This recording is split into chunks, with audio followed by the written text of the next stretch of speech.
आगे बढ़ रहे हैं। राजा तस्मै लक्षम दत्वा कालिदासम प्राह।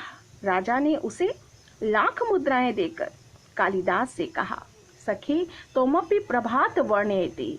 मित्र, सखे अर्थात मित्र, तोमपि मीन्स तुम, धन अपि, तुम माने तुम, अपि माने भी, तुम भी प्रभात वर्णन करो। ततः कालिदास प्राह। तथा मीन्स उसके पश्चात या तब कालिदास ने कहा, अभूत प्राची पिंगा रसपतिरिव प्राप्य कनकम गतच्छायाश्चंद्रो बुधजन इव ग्राम्य सदसी क्षणम क्षीणास्तारां निपतये इवानुद्यम परा ना दीपा राजन्ते द्रविड़ रहिता नामिव गुड़ा। कालिदास प्रभात वर्णन करते हुए कहते हैं, पहले हम इन शब्दों के अर्थों को देखेंगे। पहली पंक्ति में देखिए, अभूत मीन्स हो गई, प्राची, प्राची यानी पूर्व दिशा, पिंगा पीली, रसपतिरिव पारे से, प्राप्य मिले हुए, कनकम माने सोने के समान। दूसरी पंक्ति में देखें, गतच्छाया चंद्रो बुधजन इव ग्राम्य सदस्य।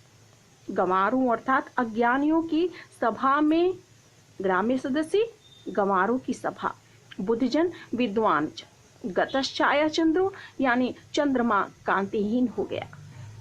तीसरी पंक्ति देखिए, क्षणम क्षीणास्तारा निपतये इवानुद्यम परा। इवानुद्यम परा यानी कर्महीन या आलसी राजाओं की भांति। क्षीणाम, क्षणम क्षीणाम स्तारा, क्षणम माने क्षण भर में, क्षीणम स्तारा क्षीण हो गए तारे।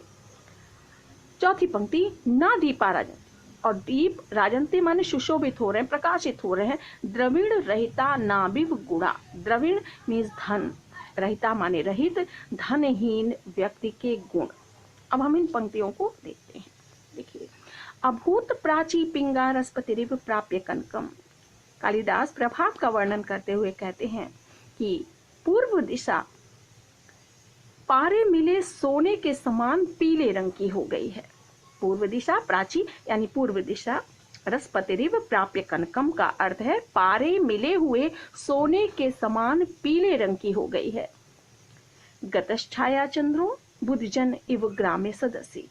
और जिस प्रकार अज्ञानियों की सभा में विद्वान कांतिहीन होते हैं, आभाहीन हो जाते हैं, उसी प्रकार से प्रभात के समय चंद्रमा भी कांतिहीन हो गया है। तीसरी पंक्ति, क्षणम क्षीणास्तारा निपतये इवानुद्यम परा। कहने का अर्थ है कि जिस प्रकार जैसे उद्यमहीन यानी कायर या कह सकते हैं कर्महीन राजाओं की भांति तारे जो रात भर बहुत ही प्रकाशित हो रहे थे, देखिएगा कि उद्यमहीन राजाओं की भांति तारे क्षण भर में क्षीण हो गए हैं। ना दीपा राजन्ते द्रविड़ रहिता नामिव गुणा। और जिस प्रकार से धनहीन गुणी व्यक्ति के गुण, धनहीन गुणी व्यक्ति के गुण किसी के सामने प्रकट नहीं हो पाते, उसी प्रकार प्रभात होने के पश्चात दीप भी प्रकाशित नहीं हो रहे हैं। कहने का तात्पर्य है कि जिस प्रकार से कितना भी गुणी व्यक्ति हो, किंतु यदि वह सामर्थ्यहीन है तो उसके गुणों का कहीं कोई मूल्य नहीं होता। उसी प्रकार से सुबह सूर्य निकलने के पश्चात दीपक भी प्रकाशित या दीपक के प्रकाश का कोई मूल्य नहीं रह जाता है। राजाति तुष्टः तस्मै प्रत्यक्षरम लक्ष्यम दद। राजा ने अत्यंत संतुष्ट होकर, अति तुष्ट, राजा ने अत्यंत संतुष्ट होकर, तस्मै माने उसे, प्रत्यक्षरम यानी प्रत्येक अक्षर पर, लक्ष्यम ददो यानी लाख मुद्राएं दे दी। धन्यवाद।